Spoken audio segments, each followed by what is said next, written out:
तर विद्यार्थ्यांनो, एका नव्या स्पेशल सुपर क्लासमध्ये आपले या स्वागत आहे. आणि या सुपर क्लासमध्ये आपण रोजच्यासारखेच अतिशय महत्त्वाचे जे की क्वेश्चन्स कव्हर करणार आहोत, जे येणाऱ्या प्रत्येक भरतीसाठी अत्यंत उपयुक्त असतील, तसेच तुमचे नॉलेज जे हे अतिशय जास्त वाढवतील. आणि त्यामुळे या सुपर क्लासला आपल्याला सुरूपासून शेवटपर्यंत नक्कीच पाहायचं आहे. तसेच तुम्ही चॅनलवर या नवीन आला असाल, सबस्क्राईब लगेच करून घ्या. सबस्क्राईब केल्याच्या नंतर बेल आयकॉनला प्रेस करून ऑलमध्ये सिलेक्ट करून घ्यायचं आहे, जेणेकरून नवीन व्हिडिओ मी जेव्हा कधी अपलोड करेल त्याची नोटिफिकेशन अपलोड करता तुमच्या स्मार्टफोनवर मोबाईलवर मिळून जाईल. तर या सुपर क्लासला सुरुवात करूया.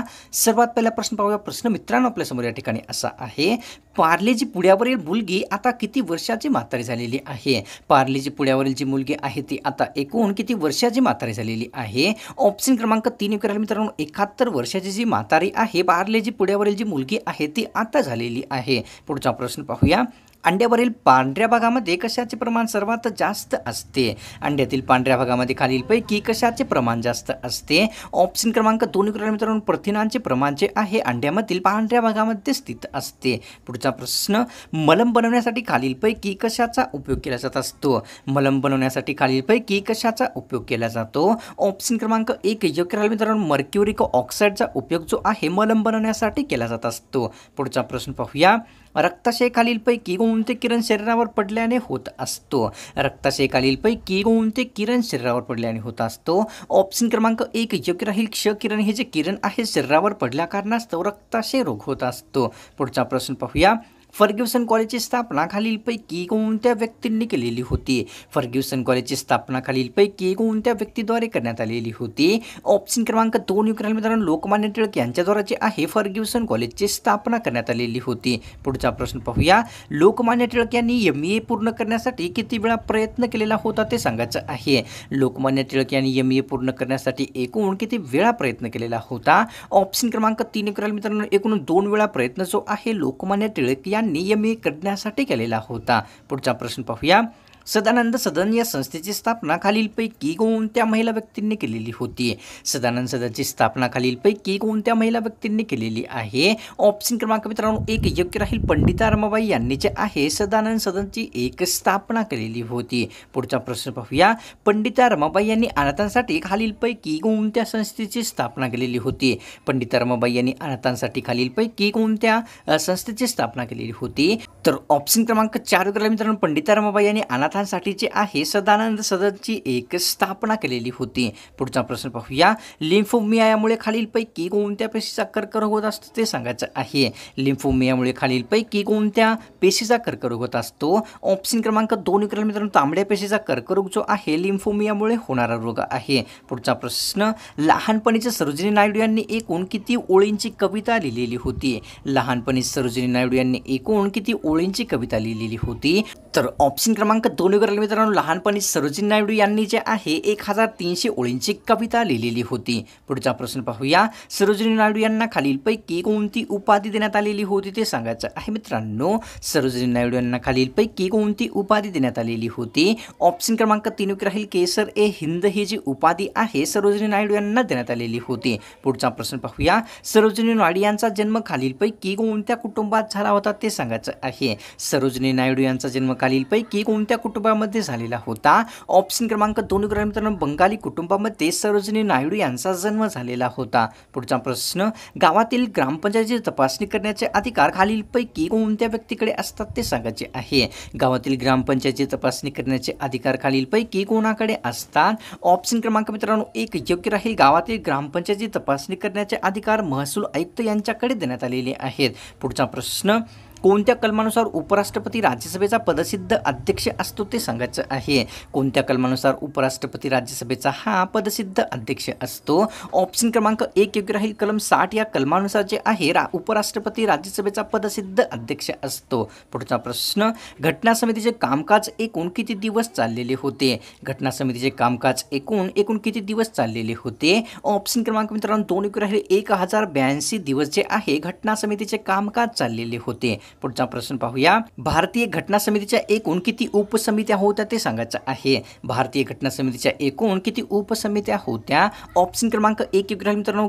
भारतीय घटना समितीच्या एकूण 22 उपसमित्या होत्या. पुढचा प्रश्न, खालीलपैकी कोणत्या राज्यातील स्थलांतरित शेतीला झूम असे संबोधले जाते ते सांगायचं आहे. खालीलपैकी कोणत्या राज्यातील स्थलांतरित शेतीला झूम असे संबोधले जाते? ऑप्शन क्रमांक 3 योग्य राहील. आसाम या राज्यातील स्थलांतरित शेतीला झूम असे संबोधले जात असते. पुढचा प्रश्न, गुणवडी हा तलाव महाराष्ट्रातील कोणत्या जिल्ह्यामध्ये येतो ते सांगायचं आहे. गुणवडी तलाव महाराष्ट्रातील कोणत्या जिल्ह्यात किंवा शहरात स्थित आहे? ऑप्शन क्रमांक 4 योग्य राहील. गुणवडी हा जो तलाव आहे महाराष्ट्रातील उस्मानाबाद या जिल्ह्यामध्ये स्थित झालेला आहे.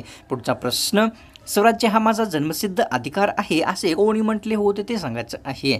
स्वराज्य हा माझा जन्मसिद्ध अधिकार आहे असे खालीलपैकी कोणामार्फत म्हणण्यात आलेले होते? ऑप्शन क्रमांक 2 मित्रांनो, लोकमान्य टिळक यांनी जे आहे स्वराज्य हा माझा जन्मसिद्ध अधिकार आहे असे उद्गार काढलेले होते. पुढचा प्रश्न पाहूया, खालीलपैकी कोणकोणते नृत्यप्रकार महाराष्ट्र राज्याचे आहेत ते सांगायचं आहे. खालीलपैकी कोणकोणते नृत्यप्रकार महाराष्ट्र राज्याचे आहे? ऑप्शन क्रमांक 4 मित्रांनो, लावणी, पोवाडा तसेच तमाशा हे जे सर्व नृत्यप्रकार आहेत महाराष्ट्र राज्याचे आहेत. पुढचा प्रश्न पाहूया, महाराष्ट्रामध्ये आधुनिक वराहपालन केंद्र कोणत्या ठिकाणी स्थित आहे ते सांगायचं आहे. महाराष्ट्रामध्ये आधुनिक वराहपालन केंद्र खालीलपैकी कोणत्या ठिकाणी स्थित आहे? ऑप्शन क्रमांक मित्रांनो 1 योग्य राहील. बोरीवली या ठिकाणी महाराष्ट्रामध्ये आधुनिक वराहपालन केंद्राची स्थापना करण्यात आलेली आहे. पुढचा प्रश्न पाहूया, अंजीर पिकाचे सर्वात जास्त क्षेत्र महाराष्ट्रातील कोणत्या जिल्ह्यात आहे ते सांगायचं आहे. अंजीर पिकाचे क्षेत्र महाराष्ट्रातील सर्वात जास्त खालीलपैकी कोणत्या जिल्ह्यात येते? ऑप्शन क्रमांक मित्रांनो आपल्यासमोर 3 योग्य राहील. पुणे जिल्ह्यामध्ये महाराष्ट्रामध्ये अंजीर पिकाचे सर्वात जास्त क्षेत्र स्थित आहे. पुढचा प्रश्न, बल्लाळेश्वर अष्टविनायक देवस्थान महाराष्ट्रातील कोणत्या जिल्ह्यात येते ते सांगायचं आहे. मित्रांनो, बल्लाळेश्वर अष्टविनायक देवस्थान महाराष्ट्रातील कोणत्या जिल्ह्यात येते? ऑप्शन क्रमांक 1 योग्य राहील. रायगड जिल्ह्यामध्ये बल्लाळेश्वर अष्टविनायक देवस्थान स्थित झालेले आहे. पुढचा प्रश्न पाहूया, बल्लाळेश्वर अष्टविनायक देवस्थान रायगड जिल्ह्यातील कोणत्या ठिकाणी स्थित झालेले आहे ते सांगायचं आहे. बल्लाळेश्वर अष्टविनायक देवस्थान रायगड जिल्ह्यामध्ये खालीलपैकी कोणत्या ठिकाणी स्थित आहे? ऑप्शन क्रमांक 2 राहील. पाली या ठिकाणी बल्लाळेश्वर अष्टविनायक देवस्थान रायगड जिल्ह्यामध्ये स्थित झालेले आहे. पुढचा प्रश्न, भारतामध्ये एकूण किती पर्वत प्रणाली आहेत ते सांगायचं आहे. भारतामध्ये एकूण किती पर्वत प्रणाली आहेत? ऑप्शन क्रमांक 4 मित्रांनो, भारतामध्ये एकूण 7 पर्वत प्रणाली स्थित झालेल्या आहेत. तर पाहूया पुढचा प्रश्न आपल्यासमोर काय आहे. खालीलपैकी कोणते एक पर्वत प्रणाली नसलेला पर्याय दाखवण्यात आलेला आहे ते सांगायचं आहे. खालीलपैकी कोणता एक पर्वत प्रणाली नसलेला पर्याय आहे? ऑप्शन क्रमांक 3 राहील. कळसुबाई हा जो आहे पर्वत प्रणाली नसलेला एक पर्याय दाखवण्यात आलेला आहे. पुढचा प्रश्न पाहूया, पृथ्वीवरील वातावरणाची उंची सुमारे किती किलोमीटरवर आहे ते सांगायचं आहे. पृथ्वीवरील वातावरणाची उंची सुमारे एकूण किती किलोमीटरवर आहे? ऑप्शन क्रमांक मित्रांनो आपल्यासमोर या ठिकाणी 1 योग्य राहील. पृथ्वीवरील वातावरणाची जी उंची आहे 720 किलोमीटर एवढी आहे. पुढचा प्रश्न पाहूया, लसीकरणाने पुढीलपैकी कोणता रोग नियंत्रित करता येत नसतो ते सांगायचं आहे. लसीकरणाने पुढीलपैकी खालीलपैकी कोणता एक रोग नियंत्रित करता येत नसतो? ऑप्शन क्रमांक 1 राहील. लसीकरणाने मधुमेह हा जो रोग आहे नियंत्रित होत नसतो. पुढचा प्रश्न, मानवी मूत्रामध्ये खालीलपैकी कोणते आम्ल आढळते ते सांगायचं आहे. मानवी मूत्रामध्ये खालीलपैकी कोणते आम्ल आढळत असते? ऑप्शन क्रमांक 1 योग्य राहील मित्रांनो, बेंजॉइक हे जे आम्ल आहे मानवी मूत्रामध्ये आढळत असते. पुढचा प्रश्न पाहूया, शरीरामध्ये अँटीबॉडीज निर्माण करण्यासाठी कोण मदत करते ते सांगायचं आहे. शरीरामध्ये अँटीबॉडीज निर्माण करण्यासाठी खालीलपैकी कोण मदत करत असते? ऑप्शन क्रमांक 3 राहील. प्रथिनांमार्फत जे आहे शरीरामध्ये अँटीबॉडीज निर्माण होण्यास अतिशय मदत होत असते. पुढचा प्रश्न पाहूया, डेक्कन एज्युकेशन सोसायटीची स्थापना कोणी केलेली होती ते सांगायचं आहे. डेक्कन एज्युकेशन सोसायटीची स्थापना खालीलपैकी कोणकोणत्या व्यक्तींनी केलेली होती? ऑप्शन क्रमांक 4 मित्रांनो, वरीलपैकी सर्वच म्हणजे गोपाळ गणेश आगरकर, लोकमान्य टिळक तसेच विष्णुशास्त्री चिपळूणकर या सर्वांनीच आहे डेक्कन एज्युकेशन सोसायटीची स्थापना केलेली होती. पुढचा प्रश्न, बुद्ध आणि त्यांचा धम्म हा प्रसिद्ध ग्रंथ कोणी लिहिलेला होता ते सांगायचं आहे. बुद्ध आणि त्यांचा प्रसिद्ध धम्म हा प्रसिद्ध ग्रंथ खालीलपैकी कोणी लिहिलेला आहे? ऑप्शन क्रमांक 1 योग्य राहील. डॉक्टर बाबासाहेब आंबेडकर यांच्यामार्फत जे आहे बुद्ध आणि त्यांचा धम्म हा प्रसिद्ध ग्रंथ लिहिण्यात आलेला आहे. पुढचा प्रश्न, लोकमान्य टिळक यांनी स्थापन स्थापन केलेल्या डेक्कन एज्युकेशन सोसायटीचा उद्देश खालीलपैकी कोणता होता ते सांगायचं आहे मित्रांनो. लोकमान्य टिळक यांनी स्थापन केलेल्या डेक्कन एज्युकेशन सोसायटीचा उद्देश खालीलपैकी कोणता होता. ऑप्शन क्रमांक मित्रांनो आपल्यासमोर या ठिकाणी 3 योग्य राहील. वरीलपैकी दोन्ही म्हणजेच शिक्षणाचा प्रसार करणे तसेच नवी प्रेरणा शक्ती निर्माण करणे हे दोन्ही जे उद्देश आहेत लोकमान्य टिळक यांनी निर्माण केलेल्या किंवा स्थापन केलेल्या डेक्कन एज्युकेशन सोसायटीची उद्दिष्ट होती. कोणत्या राज्यामध्ये भाऊ बहीण स्वतःशी लग्न करत असतात.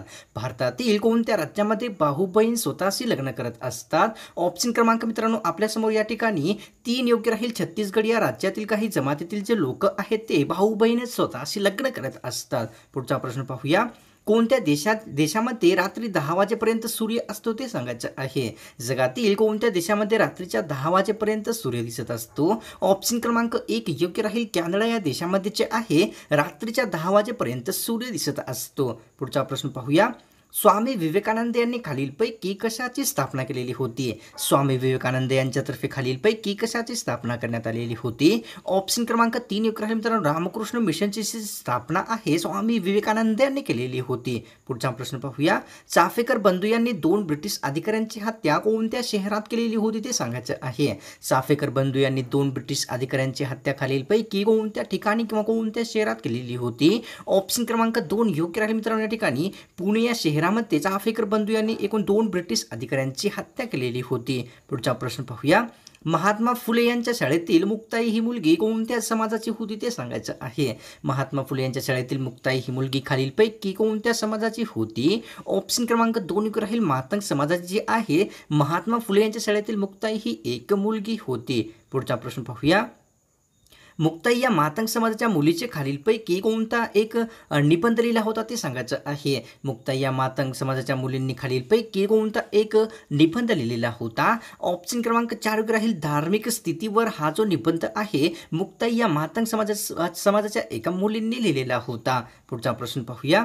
रायगड या किल्ल्याला पूर्वेकडील जिब्राल्टर असे कोणते शासन म्हणत असे ते सांगायचं आहे. रायगड किल्ल्याला पूर्वेकडील जिब्राल्टर असे खालीलपैकी कोणते शासन म्हणत असे. ऑप्शन क्रमांक 1 योग्य राहील मित्रांनो. ब्रिटिश शासन जे आहे रायगड किल्ल्याला पूर्वेकडील जिब्राल्टर असे संबोधले जात असते. पुढचा प्रश्न पाहूया. या ठिकाणी गुजरात देशाचा इतिहास हा प्रसिद्ध ग्रंथ खालीलपैकी कोणत्या व्यक्तीने लिहिला आहे ते सांगायचं आहे. गुजरात देशाचा इतिहास हा प्रसिद्ध ग्रंथ खालीलपैकी कोणामार्फत लिहिण्यात आलेला आहे. ऑप्शन क्रमांक 2 मित्रांनो. लोकहितवादी यांच्यामार्फत जे आहे गुजरात देशाचा इतिहास हा प्रसिद्ध ग्रंथ लिहिण्यात आलेला आहे. पुढचा प्रश्न पाहूया. स्त्री बालहत्या हा प्रसिद्ध ग्रंथ खालीलपैकी कोणत्या व्यक्तीने लिहिलेला आहे ते सांगायचं आहे मित्रांनो. या ठिकाणी स्त्री बालहत्या प्रसिद्ध ग्रंथ खालीलपैकी कोणत्या व्यक्तीने लिहिलेला आहे. ऑप्शन क्रमांक 4 राहील. भाऊ दाजी लाड यांनी जे आहे स्त्री बालहत्या प्रसिद्ध ग्रंथ लिहिलेला आहे. पुढचा प्रश्न पाहूया. आधुनिक भारताचे शिल्पकार असे खालीलपैकी कोणत्या व्यक्तींना म्हटले जाते ते सांगायचं आहे.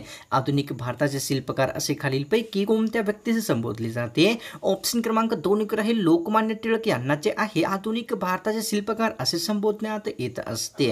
पुढचा प्रश्न. लोकमान्य टिळक यांचा आधुनिक भारताचे शिल्पकार असा गौरव कोणत्या व्यक्तीने केला होता ते सांगायचं आहे. लोकमान्य टिळक यांचा आधुनिक भारताचे शिल्पकार असा गौरव खालीलपैकी कोणत्या व्यक्तीमार्फत करण्यात आलेला होता. ऑप्शन क्रमांक 1 योग्य राहील. महात्मा गांधी यांच्यामार्फत लोकमान्य टिळक यांचा आधुनिक भारताचे शिल्पकार असा गौरव करण्यात आलेला होता. पुढचा प्रश्न पाहूया. मानवाच्या एका शुक्राणूची सरासरी लांबी किती मायक्रोमीटरची असते ते सांगायचं आहे. मानवाच्या एका शुक्राणूची सरासरी लांबी ही एकूण किती मायक्रोमीटरची असते. ऑप्शन क्रमांक 2 करायला मित्रांनो. 60 मायक्रोमीटर एवढी जे आहे मानवाच्या शुक्राणूची सरासरीची लांबी असते. खालीलपैकी कशाला अतिशय जास्त प्रमाणामध्ये ऊर्जेची आवश्यकता असते ते सांगायचं आहे.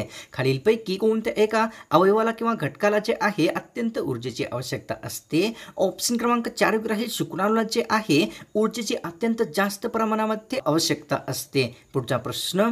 भारतातील राष्ट्रपती पदाच्या वयाची पात्रता किती वर्षे आहे ते सांगायचं आहे.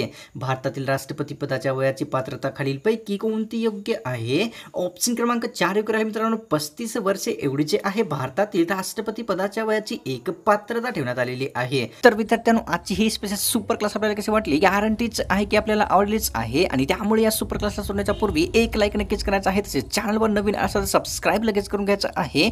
आणि आपण जर घरी बसून ऑनलाईन बिलकुल माझ्यासारखे पैसे कमवू इच्छित असाल तर मी आपल्या शिकवण्यासाठी की कशा प्रकारे कमवू शकता एक चॅनल ओपन केलेला आहे हिंदीमध्ये आणि इच्छुक विद्यार्थ्यांना त्या चॅनलला व्हिजिट करण्यासाठी त्या चॅनलचा जो लिंक आहे या सुपर क्लासच्या व्हिडिओच्या डिस्क्रिप्शनमध्ये दिलेला आहे. जर डिस्क्रिप्शन आपल्याला समजत नसेल, सध्या तुम्ही जो व्हिडिओ किंवा सुपर क्लास पाहता त्याच्या नावावर क्लिक करा, आपल्याला त्या चॅनलचा लिंक दिसून जाईल, मिळून जाईल. तर मिळतो कोणाला स्पेशल आणि फ्रेश सुपर क्लासमध्ये.